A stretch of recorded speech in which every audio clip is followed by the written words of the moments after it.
मेरे प्यारे बच्चे, मैं राम हूं, तुम्हारा पिता। मेरी बात ध्यान से सुनो। मैं आज तुम्हारे सामने किसी साधारण कारण से नहीं आया हूं। मैं तुम्हारे जीवन की उस पीड़ा को देख रहा हूं जिसे तुम मुस्कान के पीछे छुपाते हो। मैं तुम्हारी वह चिंता देख रहा हूं जो रात के सन्नाटे में तुम्हारे मन को जगा देती है।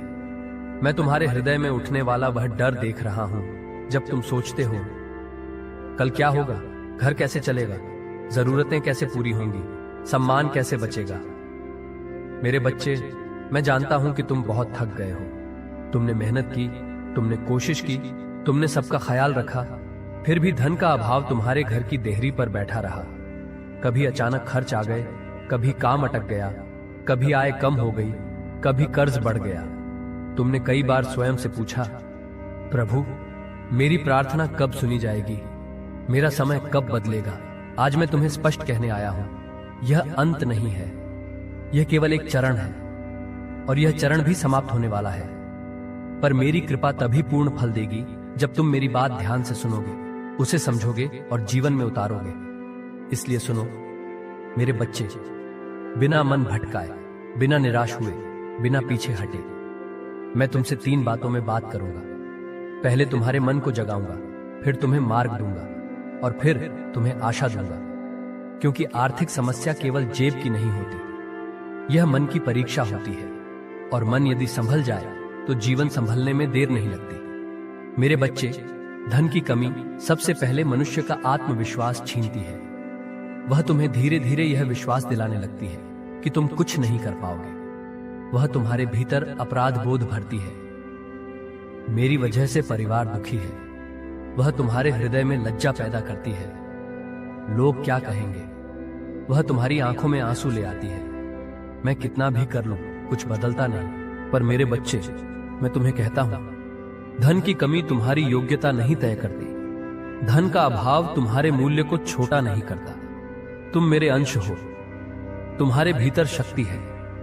तुम्हारे भीतर वह सामर्थ्य है जो समय को बदल सकता है, परिस्थितियों को मोड़ सकता है। लेकिन पहले तुम्हें अपने भीतर के डर को तोड़ना होगा। क्योंकि जो व्यक्ति भीतर से हार मान लेता है, उसके लिए बाहर का कोई द्वार नहीं खुलता। मैं देख रहा हूं कि तुम्हें बार बार यह लगता है कि सब कुछ रुक गया है। पर ध्यान देना मेरे बच्चे, नदी तब भी बहती है जब उसे पत्थर रोकता है।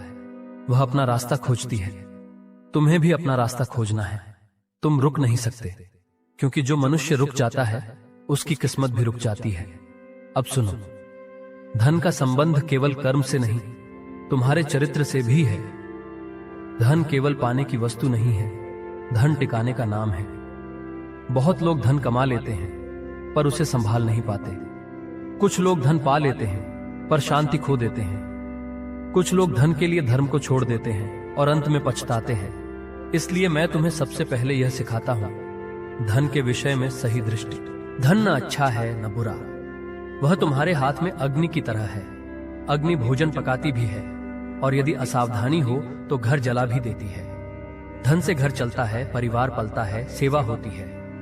पर धन से अहंकार भी बढ़ता है, लोभ भी बढ़ता है और गलत रास्ते भी खुलते हैं। तुम्हें धन चाहिए, मैं जानता हूं, पर तुम धन को पूज्य मत बना देना। धन साधन है, लक्ष्य नहीं। लक्ष्य धर्म है, शांति है, मर्यादा है और परिवार की रक्षा है। जब धन साधन रहता है वह तुम्हें उठाता है, जब धन लक्ष्य बनता है वह तुम्हें गिराता है। मेरे बच्चे, अब मैं तुम्हें मूल्य देता हूं, वह मार्ग जिस पर चलकर आर्थिक समस्याएं कम होंगी, अवसर बढ़ेंगे और तुम्हारा जीवन स्थिर होगा। मैं तुम्हें ऐसे नियम नहीं बताऊंगा जो केवल सुनने में अच्छे लगे। मैं तुम्हें ऐसे नियम बताऊंगा जो जीवन बदलते हैं। और मैं चाहता हूं कि तुम उन्हें आज से ही शुरू करो। सबसे पहला मूल्य, अपने मन को शुद्ध करो। मैं जानता हूं तुम सोच रहे हो, धन की समस्या है, मन की शुद्धि क्यों? पर मेरे बच्चे, धन पहले मन में आता है, फिर हाथ में आता है। जो मन निराश रहता है वह अवसरों को पहचान नहीं पाता। जो मन भय से भरा रहता है वह सही निर्णय नहीं ले पाता। जो मन क्रोध में रहता है वह अपने ही मार्ग जला देता है। इसलिए हर सुबह उठकर अपने मन में यह दृढ़ करो, मैं समर्थ हूं, मैं टूटूंगा नहीं, मैं प्रयास करूंगा, प्रभु मेरे साथ है। ये केवल वाक्य नहीं है, ये तुम्हारी चेतना को बदलने वाला बीज है। जब चेतना बदलती है, भाग्य बदलने लगता है। दूसरा मूल्य, अपने कर्म को बढ़ाओ पर धर्म के साथ। मेरे बच्चे, कर्म ही तुम्हारा धन है। यदि तुम काम से भागोगे तो धन तुमसे भागेगा। यदि तुम प्रयास से दूर रहोगे तो अवसर तुमसे दूर रहेंगे। मैंने वनवास में भी धर्म नहीं छोड़ा, कर्म नहीं छोड़ा। जंगल में भी मर्यादा रही, साहस रहा, स्थिरता रही। तुम भी अपने जीवन में यह तय करो कि मैं अपने कर्तव्य से पीछे नहीं हटूंगा। मैं अपने हिस्से का श्रम पूरी निष्ठा से करूंगा। और याद रखो, श्रम का फल केवल धन नहीं, सम्मान भी होता है। जब तुम मेहनत को अपना धर्म बनाते हो तो लोग तुम्हें अवसर देने लगते हैं, सहायता देने लगते हैं, मार्ग खोलने लगते हैं। तीसरा मूल्य, आलस्य नहीं, अनुशासन। आर्थिक संघर्ष के समय मनुष्य या तो बहुत घबरा जाता है या बहुत थककर ढीला पड़ जाता है। दोनों ही गलत हैं। घबराहट तुम्हारी बुद्धि छीनती है और ढीलापन तुम्हारा समय छीनता है। तुम्हें दोनों से बचना है। नियमित बनो, अपने दिन को व्यवस्थित करो। जो करना है समय पर करो, जो नहीं करना है उससे दूर रहो। अनुशासन वह धन है जो गरीबी में भी अमीर बनाता है। चौथा मूल्य, वाणी को मधुर रखो। कष्ट के समय घर में तनाव बढ़ता है, शब्द तीखे हो जाते हैं। पति पत्नी, माता पिता, भाई बहन सब एक दूसरे पर गुस्सा निकालने लगते हैं। मेरे बच्चे, यह बहुत बड़ा कारण है कि आर्थिक संकट लंबा खींचता है। जब घर की शांति टूटती है तब लक्ष्मी दूर होती है। लक्ष्मी वहां नहीं टिकती जहां रोज तकरार हो, अपमान हो, कठोर शब्द हो। इसलिए मैं तुम्हें कहता हूं, चाहे परिस्थिति कैसी भी हो, अपने शब्दों को नियंत्रित रखो। कटु शब्द आग है, वे रिश्ते जलाते हैं, ऊर्जा जलाते हैं और अवसर भी जला देते हैं। पांचवा मूल्य, व्यर्थ की तुलना छोड़ो। तुम दूसरों का जीवन देखकर अपने जीवन को छोटा मत समझो। कोई बाहर से समृद्ध दिखता है पर भीतर टूट रहा होता है। किसी के पास धन है पर शांति नहीं, किसी के पास सुविधाएं हैं पर नींद नहीं। तुम अपने भाग्य की तुलना मत करो, तुम अपनी यात्रा की तुलना मत करो। तुम अपने जीवन की गति से चलो, क्योंकि तुलना तुम्हें जलाती है और जलता हुआ मन कभी समृद्ध नहीं होता। छठा मूल्य, गलत मार्ग से धन मत उठाओ। मेरे बच्चे, मैं जानता हूं, जब पेट की आग उठती है तब मनुष्य गलत दिशा में भी सोचने लगता है। जब कर्ज बढ़ता है तब मन में आता है, जो भी हो जाए पैसा आ जाए। पर सुनो, गलत से आया धन तुम्हें बचाता नहीं, तुम्हें जकड़ता है। रामायण में रावण के पास अपार वैभव था, पर वह वैभव अभिमान, अन्याय और अधर्म से जुड़ा था। क्या वह उसे बचा सका? नहीं। मैं तुम्हें सच कहता हूं, धन से बड़ा धर्म है और धर्म से बड़ा मेरा संरक्षण। यदि तुम धर्म के साथ रहोगे तो धन भी आएगा, शांति भी आएगी और सम्मान भी रहेगा। सातवां मूल्य, कृतज्ञता और दान। मुझे पता है तुम सोच रहे हो, मेरे पास ही नहीं, मैं क्या दूं? पर मेरे बच्चे, देना धन से नहीं, भावना से होता है। शबरी के पास क्या था? कुछ फल और प्रेम, और मैंने उसे स्वीकार किया। क्यों? क्योंकि भावना शुद्ध थी।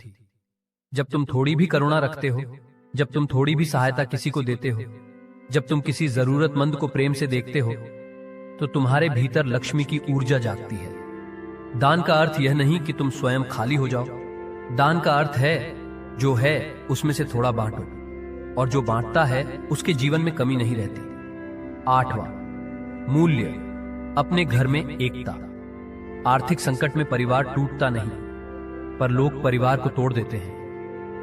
छोटी छोटी बातों पर लड़ाई होती है, एक दूसरे को दोष दिया जाता है। तेरी वजह से हुआ, तुमने कुछ किया नहीं, तुमसे नहीं होगा।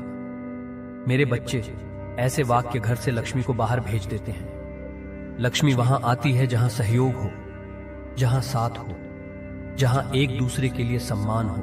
तुम धन की समस्या से नहीं टूट रहे, तुम शब्दों से टूट रहे हो। इसलिए मैं तुमसे कहता हूं, अपने घर को जोड़ो, एक दूसरे को सहारा दो, तुम्हारा संकट जल्दी हटेगा। नौवां मूल्य, भय छोड़ो, विश्वास रखो। यह बहुत बड़ा नियम है। धन का संबंध भाग्य से भी है, लेकिन भाग्य का संबंध विश्वास से है। जो व्यक्ति भीतर से कह देता है अब कुछ नहीं होगा, उसके सामने रास्ते बंद हो जाते हैं। पर जो कहता है प्रभु मेरे साथ है, मैं प्रयास करता रहूंगा, उसके सामने बंद दरवाजे भी खुलते हैं। मैं तुम्हें यही विश्वास दे रहा हूं, तुम्हारा समय बदल रहा है, तुम्हारी मेहनत व्यर्थ नहीं जाएगी। 10वां मूल्य, मुझे याद रखो। मेरा नाम तुम्हारे मन को स्थिर करेगा, मेरा स्मरण तुम्हारी चेतना को शक्ति देगा। तुम जब भी टूटने लगो, जब भी भय बढ़े, जब भी निराशा उठे, तब कहो राम मेरे साथ है। मेरे बच्चे, ये वाक्य छोटी चीज नहीं है, ये तुम्हारी आत्मा को खड़ा कर देगा, ये तुम्हें भीतर से संभाल देगा। और जब मन संभल जाता है तब जीवन संभलने लगता है। अब आशा की बात सुनो, क्योंकि मैं नहीं चाहता कि तुम केवल नियम लेकर चले जाओ, मैं चाहता हूं कि तुम अपने भीतर रोशनी लेकर जाओ। मेरे बच्चे, तुम्हारा संघर्ष मैंने देखा है, मैंने तुम्हारी रातें देखी हैं, मैंने तुम्हारे आंसू देखे हैं, मैंने तुम्हारी चुप प्रार्थनाएं सुनी हैं, मैंने तुम्हारी थकी हुई सांसें महसूस की हैं। और मैं आज तुम्हें वचन देता हूं, तुम्हारा यह कठिन समय समाप्त होगा, तुम्हारे लिए रास्ते खुलेंगे, तुम्हारे घर में फिर से स्थिरता आएगी और तुम्हें सम्मान के साथ जीवन जीने का अवसर मिलेगा। पर यह परिवर्तन अचानक शोर के साथ नहीं आता, यह परिवर्तन सुबह की रोशनी की तरह आता है, धीरे धीरे, शांत होकर, स्थिर होकर। और जब वह आता है तब तुम्हें अचानक महसूस होता है, मैं अब उस अंधकार में नहीं हूं। मैं चाहता हूं कि तुम अगले दिनों में कुछ संकेतों पर ध्यान दो। तुम्हारा मन हल्का होगा, तुम्हारे निर्णय स्पष्ट होंगे, तुम्हें सही अवसर दिखने लगेंगे, तुम्हारे घर में व्यर्थ की लड़ाई कम होने लगेगी, तुम्हारी नींद सुधरने लगेगी। ये संकेत हैं कि मेरी कृपा कार्य कर रही है। मेरे बच्चे, याद रखो, धन के साथ साथ तुम्हें शांति भी चाहिए। मैं तुम्हें केवल धन नहीं दूंगा, मैं तुम्हें स्थिरता दूंगा। ऐसी स्थिरता कि तुम्हारा मन हर दिन डर कर न उठे, ऐसी स्थिरता कि तुम्हारे घर में रोशनी बनी रहे, ऐसी स्थिरता कि तुम अपने परिवार को गर्व से देख सको। और जब तुम्हारा जीवन सुधरे तब अहंकार मत करना। समृद्धि का सबसे बड़ा शत्रु अहंकार है, समृद्धि का सबसे बड़ा रक्षक विनम्रता है। जो विनम्र रहता है उसका घर भरा रहता है। मेरे बच्चे, अब मैं तुम्हें एक संकल्प दिलाता हूं, जहां हो वहीं बैठो, अपने मन में कहो, आज से मैं डर नहीं पालूंगा, आज से मैं कर्म करूंगा, आज से मैं गलत मार्ग नहीं चुनूंगा, आज से मैं अपने घर में शांति रखूंगा, आज से मैं प्रभु राम पर विश्वास रखूंगा। यह संकल्प तुम्हारे जीवन का द्वार खोल देगा। अब मेरी बात को अंतिम रूप से सुनो। मैं तुम्हारा पिता हूं, मैं तुम्हें टूटने नहीं दूंगा। तुम्हारी आर्थिक समस्या चाहे जितनी बड़ी लगे, मेरे लिए वह छोटी है, पर मुझे तुम्हारी आत्मा की चिंता है। धन कम हो सकता है, पर मन छोटा मत होने देना। कर्ज बढ़ सकता है, पर हिम्मत कम मत होने देना। परिस्थितियां कठिन हो सकती हैं, पर धर्म मत छोड़ना। तुम अपना धर्म पकड़कर चलो, मैं तुम्हें फल दूंगा। तुम अपने कर्म को शुद्ध रखो, मैं तुम्हारे द्वार खोल दूंगा। तुम मुझे याद रखो, मैं तुम्हें अकेला नहीं छोड़ूंगा। और अंत में, मेरे बच्चे, मेरी ओर देखो और विश्वास से कहो, जय श्री राम। मेरे प्यारे बच्चे, मैं राम हूं, तुम्हारा पिता। मेरी बात ध्यान से सुनो। मैं आज तुम्हारे सामने किसी साधारण कारण से नहीं आया हूं। मैं तुम्हारे जीवन की उस पीड़ा को देख रहा हूं जिसे तुम मुस्कान के पीछे छुपाते हो। मैं तुम्हारी वह चिंता देख रहा हूं जो रात के सन्नाटे में तुम्हारे मन को जगा देती है। मैं तुम्हारे हृदय में उठने वाला वह डर देख रहा हूं जब तुम सोचते हो, कल क्या होगा, घर कैसे चलेगा, जरूरतें कैसे पूरी होंगी, सम्मान कैसे बचेगा। मेरे बच्चे, मैं जानता हूं कि तुम बहुत थक गए हो। तुमने मेहनत की, तुमने कोशिश की, तुमने सबका ख्याल रखा, फिर भी धन का अभाव तुम्हारे घर की देहरी पर बैठा रहा। कभी अचानक खर्च आ गए, कभी काम अटक गया, कभी आय कम हो गई, कभी कर्ज बढ़ गया। तुमने कई बार स्वयं से पूछा, प्रभु, मेरी प्रार्थना कब सुनी जाएगी, मेरा समय कब बदलेगा।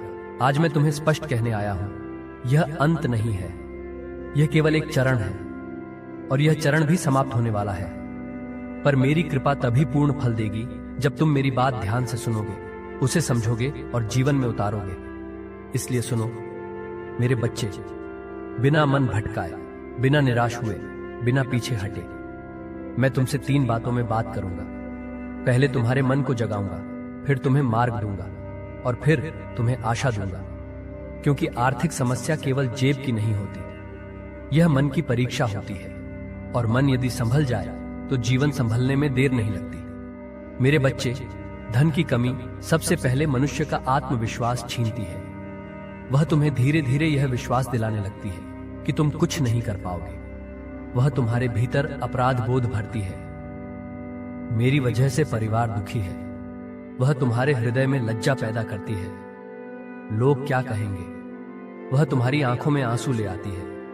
मैं कितना भी कर लूं, कुछ बदलता नहीं। पर मेरे बच्चे, मैं तुम्हें कहता हूं, धन की कमी तुम्हारी योग्यता नहीं तय करती। धन का अभाव तुम्हारे मूल्य को छोटा नहीं करता। तुम मेरे अंश हो। तुम्हारे भीतर शक्ति है। तुम्हारे भीतर वह सामर्थ्य है जो समय को बदल सकता है, परिस्थितियों को मोड़ सकता है। लेकिन पहले तुम्हें अपने भीतर के डर को तोड़ना होगा, क्योंकि जो व्यक्ति भीतर से हार मान लेता है उसके लिए बाहर का कोई द्वार नहीं खुलता। मैं देख रहा हूं कि तुम्हें बार बार यह लगता है कि सब कुछ रुक गया है, पर ध्यान देना मेरे बच्चे, नदी तब भी बहती है जब उसे पत्थर रोकता है। वह अपना रास्ता खोजती है। तुम्हें भी अपना रास्ता खोजना है। तुम रुक नहीं सकते, क्योंकि जो मनुष्य रुक जाता है उसकी किस्मत भी रुक जाती है। अब सुनो, धन का संबंध केवल कर्म से नहीं, तुम्हारे चरित्र से भी है। धन केवल पाने की वस्तु नहीं है, धन टिकाने का नाम है। बहुत लोग धन कमा लेते हैं पर उसे संभाल नहीं पाते। कुछ लोग धन पा लेते हैं पर शांति खो देते हैं। कुछ लोग धन के लिए धर्म को छोड़ देते हैं और अंत में पछताते हैं। इसलिए मैं तुम्हें सबसे पहले यह सिखाता हूं, धन के विषय में सही दृष्टि। धन न अच्छा है न बुरा, वह तुम्हारे हाथ में अग्नि की तरह है। अग्नि भोजन पकाती भी है और यदि असावधानी हो तो घर जला भी देती है। धन से घर चलता है, परिवार पलता है, सेवा होती है। पर धन से अहंकार भी बढ़ता है, लोभ भी बढ़ता है और गलत रास्ते भी खुलते हैं। तुम्हें धन चाहिए, मैं जानता हूं, पर तुम धन को पूज्य मत बना देना। धन साधन है, लक्ष्य नहीं। लक्ष्य धर्म है, शांति है, मर्यादा है और परिवार की रक्षा है।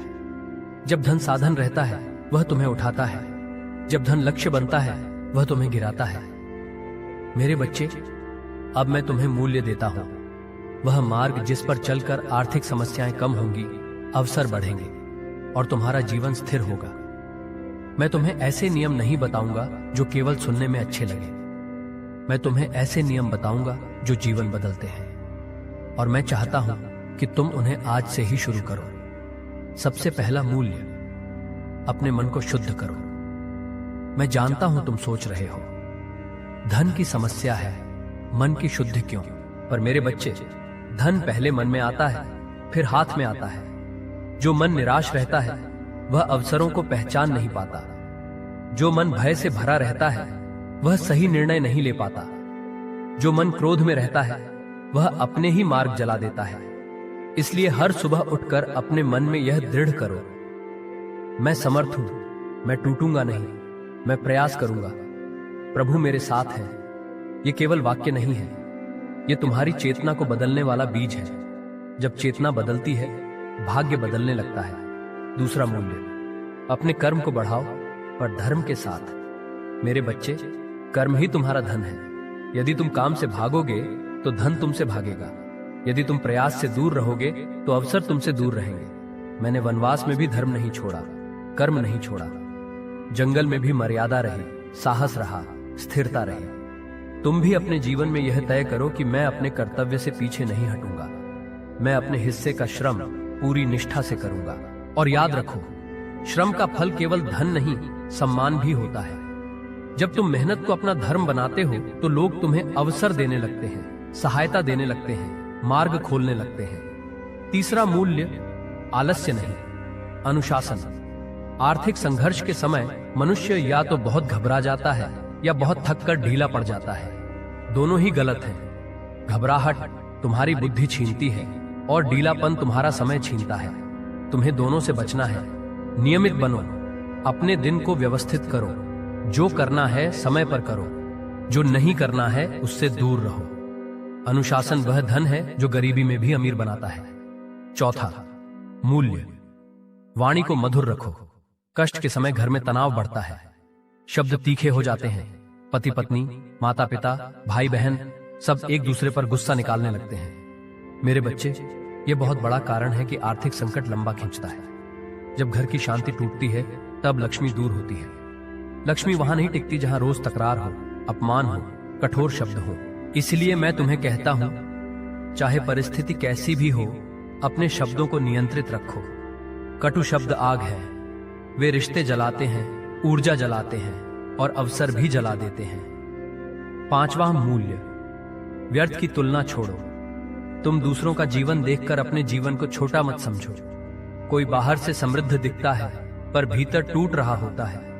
किसी के पास धन है पर शांति नहीं, किसी के पास सुविधाएं हैं पर नींद नहीं। तुम अपने भाग्य की तुलना मत करो, तुम अपनी यात्रा की तुलना मत करो, तुम अपने जीवन की गति से चलो, क्योंकि तुलना तुम्हें जलाती है और जलता हुआ मन कभी समृद्ध नहीं होता। छठा मूल्य, गलत मार्ग से धन मत उठाओ। मेरे बच्चे, मैं जानता हूं, जब पेट की आग उठती है तब मनुष्य गलत दिशा में भी सोचने लगता है। जब कर्ज बढ़ता है तब मन में आता है, जो भी हो जाए पैसा आ जाए। पर सुनो, गलत से आया धन तुम्हें बचाता नहीं, तुम्हें जकड़ता है। रामायण में रावण के पास अपार वैभव था, पर वह वैभव अभिमान, अन्याय और अधर्म से जुड़ा था। क्या वह उसे बचा सका? नहीं। मैं तुम्हें सच कहता हूं, धन से बड़ा धर्म है और धर्म से बड़ा मेरा संरक्षण। यदि तुम धर्म के साथ रहोगे तो धन भी आएगा, शांति भी आएगी और सम्मान भी रहेगा। सातवां मूल्य, कृतज्ञता और दान। मुझे पता है तुम सोच रहे हो, मेरे पास ही नहीं, मैं क्या दूं?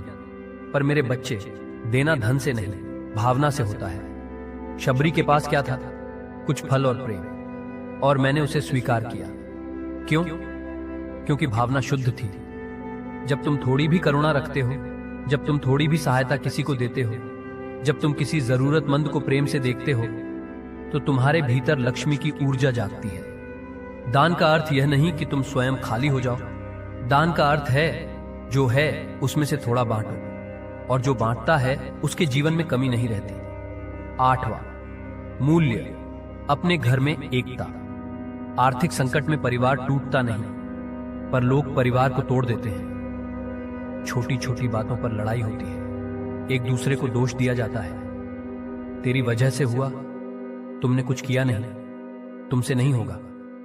मेरे बच्चे, ऐसे वाक्य घर से लक्ष्मी को बाहर भेज देते हैं। लक्ष्मी वहां आती है जहां सहयोग हो, जहां साथ हो, जहां एक दूसरे के लिए सम्मान हो। तुम धन की समस्या से नहीं टूट रहे, तुम शब्दों से टूट रहे हो। इसलिए मैं तुमसे कहता हूं, अपने घर को जोड़ो, एक दूसरे को सहारा दो, तुम्हारा संकट जल्दी हटेगा।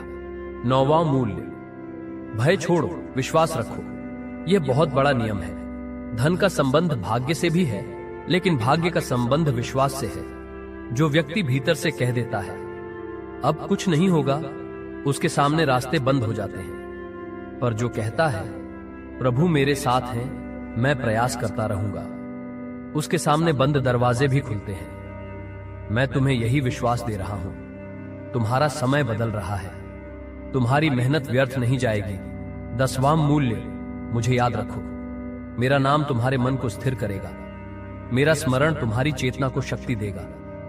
तुम जब भी टूटने लगो, जब भी भय बढ़े, जब भी निराशा उठे, तब कहो राम मेरे साथ है।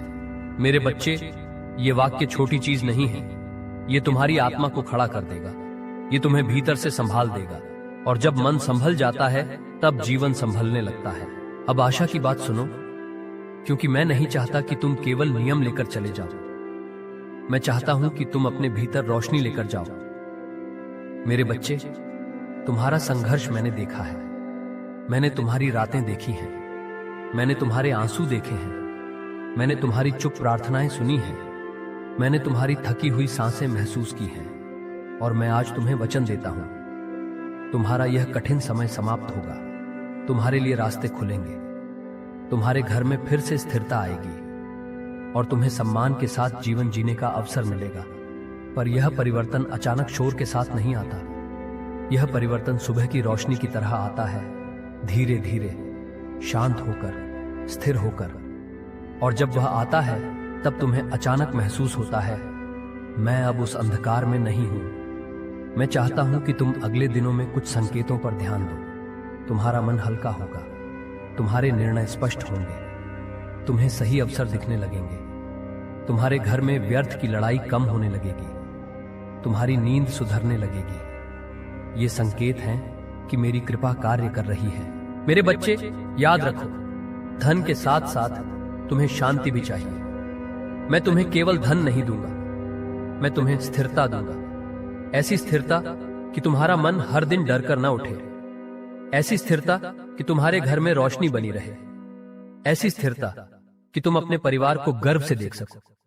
और जब तुम्हारा जीवन सुधरे तब अहंकार मत करना। समृद्धि का सबसे बड़ा शत्रु अहंकार है। समृद्धि का सबसे बड़ा रक्षक विनम्रता है। जो विनम्र रहता है उसका घर भरा रहता है।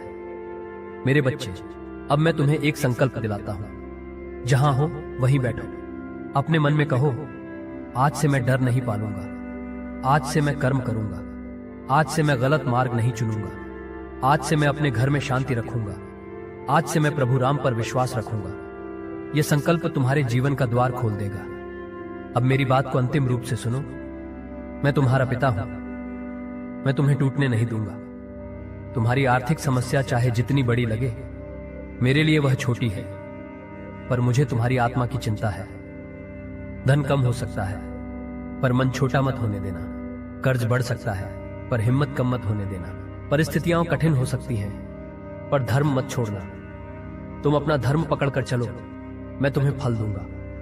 तुम अपने कर्म को शुद्ध रखो, मैं तुम्हारे द्वार खोल दूंगा। तुम मुझे याद रखो, मैं तुम्हें अकेला नहीं छोड़ूंगा। और अंत में, मेरे बच्चे, मेरी ओर देखो और विश्वास से कहो, जय श्री राम। मेरे प्यारे बच्चे, मैं राम हूं, तुम्हारा पिता। मेरी बात ध्यान से सुनो। मैं आज तुम्हारे सामने किसी साधारण कारण से नहीं आया हूं। मैं तुम्हारे जीवन की उस पीड़ा को देख रहा हूं जिसे तुम मुस्कान के पीछे छुपाते हो। मैं तुम्हारी वह चिंता देख रहा हूं जो रात के सन्नाटे में तुम्हारे मन को जगा देती है। मैं तुम्हारे हृदय में उठने वाला वह डर देख रहा हूं जब तुम सोचते हो, कल क्या होगा, घर कैसे चलेगा, जरूरतें कैसे पूरी होंगी, सम्मान कैसे बचेगा। मेरे बच्चे, मैं जानता हूं कि तुम बहुत थक गए हो। तुमने मेहनत की, तुमने कोशिश की, तुमने सबका ख्याल रखा, फिर भी धन का अभाव तुम्हारे घर की देहरी पर बैठा रहा। कभी अचानक खर्च आ गए, कभी काम अटक गया, कभी आय कम हो गई, कभी कर्ज बढ़ गया। तुमने कई बार स्वयं से पूछा, प्रभु, मेरी प्रार्थना कब सुनी जाएगी, मेरा समय कब बदलेगा। आज मैं तुम्हें स्पष्ट कहने आया हूं, यह अंत नहीं है, यह केवल एक चरण है, और यह चरण भी समाप्त होने वाला है। पर मेरी कृपा तभी पूर्ण फल देगी जब तुम मेरी बात ध्यान से सुनोगे, उसे समझोगे और जीवन में उतारोगे। इसलिए सुनो मेरे बच्चे, बिना मन भटकाए, बिना निराश हुए, बिना पीछे हटे। मैं तुमसे 3 बातों में बात करूंगा। पहले तुम्हारे मन को जगाऊंगा, फिर तुम्हें मार्ग दूंगा, और फिर तुम्हें आशा दूंगा। क्योंकि आर्थिक समस्या केवल जेब की नहीं होती, यह मन की परीक्षा होती है, और मन यदि संभल जाए तो जीवन संभलने में देर नहीं लगती। मेरे बच्चे, धन की कमी सबसे पहले मनुष्य का आत्मविश्वास छीनती है। वह तुम्हें धीरे धीरे यह विश्वास दिलाने लगती है कि तुम कुछ नहीं कर पाओगे। वह तुम्हारे भीतर अपराध बोध भरती है। मेरी वजह से परिवार दुखी है। वह तुम्हारे हृदय में लज्जा पैदा करती है। लोग क्या कहेंगे, वह तुम्हारी आंखों में आंसू ले आती है। मैं कितना भी कर लूं, कुछ बदलता नहीं। पर मेरे बच्चे, मैं तुम्हें कहता हूं, धन की कमी तुम्हारी योग्यता नहीं तय करती। धन का अभाव तुम्हारे मूल्य को छोटा नहीं करता। तुम मेरे अंश हो। तुम्हारे भीतर शक्ति है। तुम्हारे भीतर वह सामर्थ्य है जो समय को बदल सकता है, परिस्थितियों को मोड़ सकता है। लेकिन पहले तुम्हें अपने भीतर के डर को तोड़ना होगा, क्योंकि जो व्यक्ति भीतर से हार मान लेता है उसके लिए बाहर का कोई द्वार नहीं खुलता। मैं देख रहा हूं कि तुम्हें बार बार यह लगता है कि सब कुछ रुक गया है, पर ध्यान देना मेरे बच्चे, नदी तब भी बहती है जब उसे पत्थर रोकता है। वह अपना रास्ता खोजती है। तुम्हें भी अपना रास्ता खोजना है। तुम रुक नहीं सकते, क्योंकि जो मनुष्य रुक जाता है उसकी किस्मत भी रुक जाती है। अब सुनो, धन का संबंध केवल कर्म से नहीं, तुम्हारे चरित्र से भी है। धन केवल पाने की वस्तु नहीं है, धन टिकाने का नाम है। बहुत लोग धन कमा लेते हैं पर उसे संभाल नहीं पाते। कुछ लोग धन पा लेते हैं पर शांति खो देते हैं। कुछ लोग धन के लिए धर्म को छोड़ देते हैं और अंत में पछताते हैं। इसलिए मैं तुम्हें सबसे पहले यह सिखाता हूं, धन के विषय में सही दृष्टि। धन न अच्छा है न बुरा, वह तुम्हारे हाथ में अग्नि की तरह है।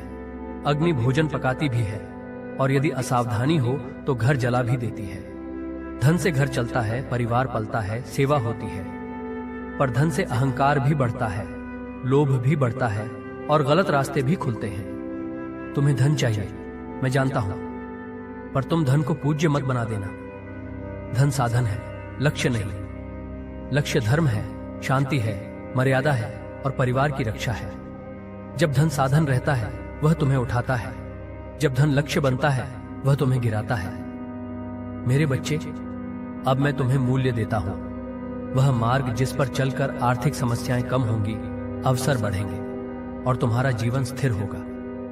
मैं तुम्हें ऐसे नियम नहीं बताऊंगा जो केवल सुनने में अच्छे लगे।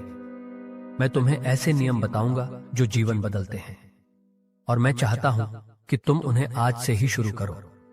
सबसे पहला मूल्य, अपने मन को शुद्ध करो। मैं जानता हूं तुम सोच रहे हो, धन की समस्या है, मन की शुद्धि क्यों? पर मेरे बच्चे, धन पहले मन में आता है, फिर हाथ में आता है। जो मन निराश रहता है वह अवसरों को पहचान नहीं पाता। जो मन भय से भरा रहता है वह सही निर्णय नहीं ले पाता। जो मन क्रोध में रहता है वह अपने ही मार्ग जला देता है। इसलिए हर सुबह उठकर अपने मन में यह दृढ़ करो, मैं समर्थ हूं, मैं टूटूंगा नहीं, मैं प्रयास करूंगा, प्रभु मेरे साथ है।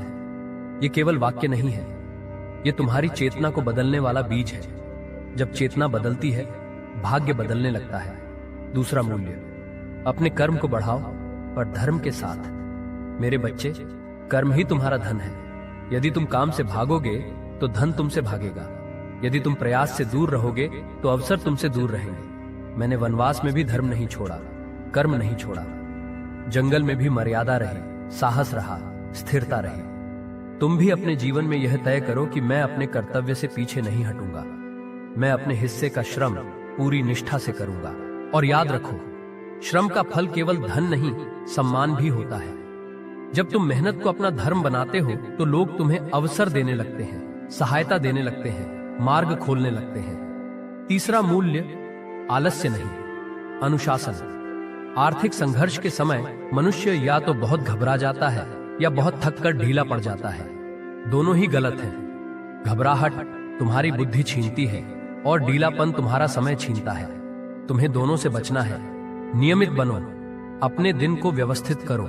जो करना है समय पर करो, जो नहीं करना है उससे दूर रहो। अनुशासन वह धन है जो गरीबी में भी अमीर बनाता है। चौथा मूल्य, वाणी को मधुर रखो। कष्ट के समय घर में तनाव बढ़ता है, शब्द तीखे हो जाते हैं। पति पत्नी, माता पिता, भाई बहन सब एक दूसरे पर गुस्सा निकालने लगते हैं। मेरे बच्चे, यह बहुत बड़ा कारण है कि आर्थिक संकट लंबा खींचता है। जब घर की शांति टूटती है तब लक्ष्मी दूर होती है। लक्ष्मी वहां नहीं टिकती जहां रोज तकरार हो, अपमान हो, कठोर शब्द हो। इसलिए मैं तुम्हें कहता हूं, चाहे परिस्थिति कैसी भी हो, अपने शब्दों को नियंत्रित रखो। कटु शब्द आग है, वे रिश्ते जलाते हैं, ऊर्जा जलाते हैं और अवसर भी जला देते हैं। पांचवा मूल्य, व्यर्थ की तुलना छोड़ो।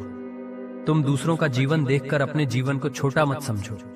कोई बाहर से समृद्ध दिखता है पर भीतर टूट रहा होता है। किसी के पास धन है पर शांति नहीं, किसी के पास सुविधाएं हैं पर नींद नहीं। तुम अपने भाग्य की तुलना मत करो, तुम अपनी यात्रा की तुलना मत करो। तुम अपने जीवन की गति से चलो, क्योंकि तुलना तुम्हें जलाती है और जलता हुआ मन कभी समृद्ध नहीं होता। छठा मूल्य, गलत मार्ग से धन मत उठाओ। मेरे बच्चे, मैं जानता हूं, जब पेट की आग उठती है तब मनुष्य गलत दिशा में भी सोचने लगता है। जब कर्ज बढ़ता है तब मन में आता है, जो भी हो जाए पैसा आ जाए। पर सुनो, गलत से आया धन तुम्हें बचाता नहीं, तुम्हें जकड़ता है। रामायण में रावण के पास अपार वैभव था, पर वह वैभव अभिमान, अन्याय और अधर्म से जुड़ा था। क्या वह उसे बचा सका? नहीं, मैं तुम्हें सच कहता हूं, धन से बड़ा धर्म है और धर्म से बड़ा मेरा संरक्षण। यदि तुम धर्म के साथ रहोगे तो धन भी आएगा, शांति भी आएगी और सम्मान भी रहेगा। 7वां मूल्य, कृतज्ञता और दान। मुझे पता है तुम सोच रहे हो, मेरे पास ही नहीं, मैं क्या दूं? पर मेरे बच्चे, देना धन से नहीं, भावना से होता है। शबरी के पास क्या था? कुछ फल और प्रेम, और मैंने उसे स्वीकार किया। क्यों? क्योंकि भावना शुद्ध थी। जब तुम थोड़ी भी करुणा रखते हो, जब तुम थोड़ी भी सहायता किसी को देते हो, जब तुम किसी जरूरतमंद को प्रेम से देखते हो, तो तुम्हारे भीतर लक्ष्मी की ऊर्जा जागती है। दान का अर्थ यह नहीं कि तुम स्वयं खाली हो जाओ। दान का अर्थ है, जो है उसमें से थोड़ा बांटो, और जो बांटता है उसके जीवन में कमी नहीं रहती। 8वां मूल्य, अपने घर में एकता। आर्थिक संकट में परिवार टूटता नहीं, पर लोग परिवार को तोड़ देते हैं। छोटी छोटी बातों पर लड़ाई होती है, एक दूसरे को दोष दिया जाता है। तेरी वजह से हुआ, तुमने कुछ किया नहीं, तुमसे नहीं होगा। मेरे बच्चे, ऐसे वाक्य घर से लक्ष्मी को बाहर भेज देते हैं। लक्ष्मी वहां आती है जहां सहयोग हो, जहां साथ हो, जहां एक दूसरे के लिए सम्मान हो। तुम धन की समस्या से नहीं टूट रहे, तुम शब्दों से टूट रहे हो। इसलिए मैं तुमसे कहता हूं, अपने घर को जोड़ो, एक दूसरे को सहारा दो, तुम्हारा संकट जल्दी हटेगा। 9वां मूल्य, भय छोड़ो, विश्वास रखो। यह बहुत बड़ा नियम है। धन का संबंध भाग्य से भी है, लेकिन भाग्य का संबंध विश्वास से है। जो व्यक्ति भीतर से कह देता है अब कुछ नहीं होगा, उसके सामने रास्ते बंद हो जाते हैं। पर जो कहता है प्रभु मेरे साथ हैं, मैं प्रयास करता रहूंगा, उसके सामने बंद दरवाजे भी खुलते हैं।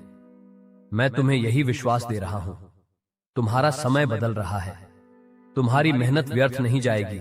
10वां मूल्य, मुझे याद रखो, मेरा नाम तुम्हारे मन को स्थिर करेगा, मेरा स्मरण तुम्हारी चेतना को शक्ति देगा। तुम जब भी टूटने लगो, जब भी भय बढ़े, जब भी निराशा उठे, तब कहो राम मेरे साथ है। मेरे बच्चे, ये वाक्य छोटी चीज नहीं है, ये तुम्हारी आत्मा को खड़ा कर देगा, ये तुम्हें भीतर से संभाल देगा। और जब मन संभल जाता है, तब जीवन संभलने लगता है। अब आशा की बात सुनो, क्योंकि मैं नहीं चाहता कि तुम केवल नियम लेकर चले जाओ, मैं चाहता हूं कि तुम अपने भीतर रोशनी लेकर जाओ। मेरे बच्चे, तुम्हारा संघर्ष मैंने देखा है, मैंने तुम्हारी रातें देखी हैं, मैंने तुम्हारे आंसू देखे हैं, मैंने तुम्हारी चुप प्रार्थनाएं सुनी हैं, मैंने तुम्हारी थकी हुई सांसें महसूस की हैं। और मैं आज तुम्हें वचन देता हूं, तुम्हारा यह कठिन समय समाप्त होगा, तुम्हारे लिए रास्ते खुलेंगे, तुम्हारे घर में फिर से स्थिरता आएगी और तुम्हें सम्मान के साथ जीवन जीने का अवसर मिलेगा। पर यह परिवर्तन अचानक शोर के साथ नहीं आता, यह परिवर्तन सुबह की रोशनी की तरह आता है, धीरे धीरे, शांत होकर, स्थिर होकर। और जब वह आता है, तब तुम्हें अचानक महसूस होता है, मैं अब उस अंधकार में नहीं हूं। मैं चाहता हूं कि तुम अगले दिनों में कुछ संकेतों पर ध्यान दो। तुम्हारा मन हल्का होगा, तुम्हारे निर्णय स्पष्ट होंगे, तुम्हें सही अवसर दिखने लगेंगे, तुम्हारे घर में व्यर्थ की लड़ाई कम होने लगेगी, तुम्हारी नींद सुधरने लगेगी। ये संकेत हैं कि मेरी कृपा कार्य कर रही है। मेरे बच्चे, याद रखो, धन के साथ साथ तुम्हें शांति भी चाहिए। मैं तुम्हें केवल धन नहीं दूंगा, मैं तुम्हें स्थिरता दूंगा। ऐसी स्थिरता कि तुम्हारा मन हर दिन डर कर न उठे, ऐसी स्थिरता कि तुम्हारे घर में रोशनी बनी रहे, ऐसी स्थिरता कि तुम अपने परिवार को गर्व से देख सको। और जब तुम्हारा जीवन सुधरे, तब अहंकार मत करना। समृद्धि का सबसे बड़ा शत्रु अहंकार है, समृद्धि का सबसे बड़ा रक्षक विनम्रता है। जो विनम्र रहता है, उसका घर भरा रहता है। मेरे बच्चे, अब मैं तुम्हें एक संकल्प दिलाता हूं, जहां हो वहीं बैठो, अपने मन में कहो, आज से मैं डर नहीं पालूंगा, आज से मैं कर्म करूंगा, आज से मैं गलत मार्ग नहीं चुनूंगा, आज से मैं अपने घर में शांति रखूंगा, आज से मैं प्रभु राम पर विश्वास रखूंगा। यह संकल्प तुम्हारे जीवन का द्वार खोल देगा। अब मेरी बात को अंतिम रूप से सुनो, मैं तुम्हारा पिता हूं, मैं तुम्हें टूटने नहीं दूंगा। तुम्हारी आर्थिक समस्या चाहे जितनी बड़ी लगे, मेरे लिए वह छोटी है, पर मुझे तुम्हारी आत्मा की चिंता है। धन कम हो सकता है, पर मन छोटा मत होने देना। कर्ज बढ़ सकता है, पर हिम्मत कम मत होने देना। परिस्थितियां कठिन हो सकती हैं, पर धर्म मत छोड़ना। तुम अपना धर्म पकड़कर चलो, मैं तुम्हें फल दूंगा। तुम अपने कर्म को शुद्ध रखो, मैं तुम्हारे द्वार खोल दूंगा। तुम मुझे याद रखो, मैं तुम्हें अकेला नहीं छोड़ूंगा। और अंत में, मेरे बच्चे, मेरी ओर देखो और विश्वास से कहो, जय श्री राम। मेरे प्यारे बच्चे, मैं राम हूं, तुम्हारा पिता। मेरी बात ध्यान से सुनो। मैं आज तुम्हारे सामने किसी साधारण कारण से नहीं आया हूं। मैं तुम्हारे जीवन की उस पीड़ा को देख रहा हूं जिसे तुम मुस्कान के पीछे छुपाते हो। मैं तुम्हारी वह चिंता देख रहा हूं जो रात के सन्नाटे में तुम्हारे मन को जगा देती है। मैं तुम्हारे हृदय में उठने वाला वह डर देख रहा हूं जब तुम सोचते हो, कल क्या होगा, घर कैसे चलेगा, जरूरतें कैसे पूरी होंगी, सम्मान कैसे बचेगा। मेरे बच्चे, मैं जानता हूं कि तुम बहुत थक गए हो। तुमने मेहनत की, तुमने कोशिश की, तुमने सबका ख्याल रखा, फिर भी धन का अभाव तुम्हारे घर की देहरी पर बैठा रहा। कभी अचानक खर्च आ गए, कभी काम अटक गया, कभी आय कम हो गई, कभी कर्ज बढ़ गया। तुमने कई बार स्वयं से पूछा, प्रभु, मेरी प्रार्थना कब सुनी जाएगी, मेरा समय कब बदलेगा। आज मैं तुम्हें स्पष्ट कहने आया हूं, यह अंत नहीं है, यह केवल एक चरण है, और यह चरण भी समाप्त होने वाला है। पर मेरी कृपा तभी पूर्ण फल देगी जब तुम मेरी बात ध्यान से सुनोगे, उसे समझोगे और जीवन में उतारोगे। इसलिए सुनो मेरे बच्चे, बिना मन भटकाए, बिना निराश हुए, बिना पीछे हटे। मैं तुमसे 3 बातों में बात करूंगा। पहले तुम्हारे मन को जगाऊंगा, फिर तुम्हें मार्ग दूंगा, और फिर तुम्हें आशा दूंगा। क्योंकि आर्थिक समस्या केवल जेब की नहीं होती, यह मन की परीक्षा होती है, और मन यदि संभल जाए तो जीवन संभलने में देर नहीं लगती। मेरे बच्चे, धन की कमी सबसे पहले मनुष्य का आत्मविश्वास छीनती है। वह तुम्हें धीरे धीरे यह विश्वास दिलाने लगती है कि तुम कुछ नहीं कर पाओगे। वह तुम्हारे भीतर अपराध बोध भरती है